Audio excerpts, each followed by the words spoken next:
Alright, now children, first I will read whole poem so that you will know the correct pronunciation. Have you ever seen? Have you ever seen a sheet on a riverbed or a single hair from the hammer's head? Has a foot of mountain any toes? And is there a pair of garden hose? Here, hose is a pair of stocking or tights. Does the needle ever wink its eye? Why doesn't the wing of building fly? Can you tickle the ribs of parasol or open the trunk of a tree at all? Here, wink means blink. Parasol means umbrella. Are the teeth of rake ever going to bite? Have a hands of claw any left or right? Can the garden plot be deep and dark? And what is the sound of birch bark? Here, rake is a tool with tooth crossbar used specially to cut grass. And plot, the word, is also used to mean a evil or wicked plan. Let me tell you children, in this poem, poet makes use of amusing puns and homograph to make poem more humorous and funny. In the first stanza, poet talks about the sheet for the river bed and hair for the hammer's head. Here, the bed meaning, two meanings are there, piece of furniture, and second meaning is bottom of the river. So here, he talks about the sheet for the river bed and hair for the hammer's head. But these words are puns, as sheets here means bed sheet, but the river bed means bottom of the river, which has no relation to bed. Moving to the next line, top of the hammer is called the hammer's head, and poet alternately talk about hammer's head and refers to hammer's head as hairless. Moving to the next line. Next line has foot of a mountain, any toes. Foot of mountain means the base of mountain, and it has no relation to human foot, and hence doesn't have toes like human foot. Next line, that is the last line of first stanza. And is there a pair of garden hose?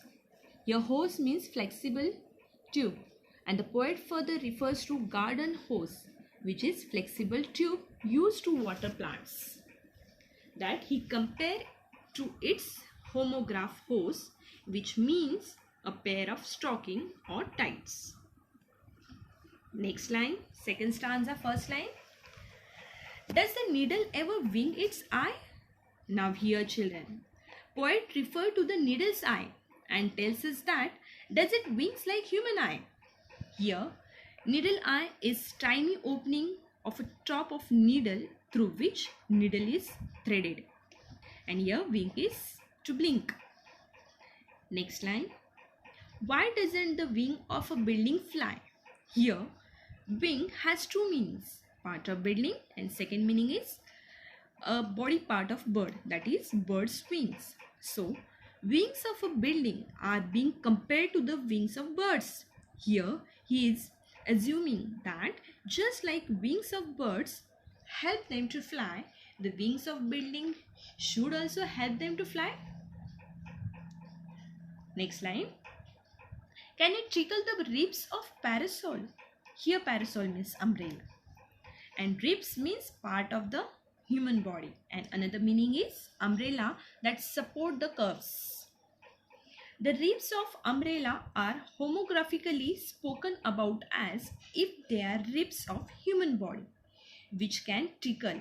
Tickle means lightly touch. Next line. In next line, poet talk about the trunk or open the trunk of tree at all.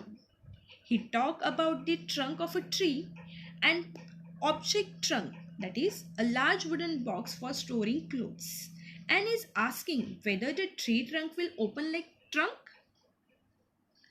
Moving ahead, last stanza, first line.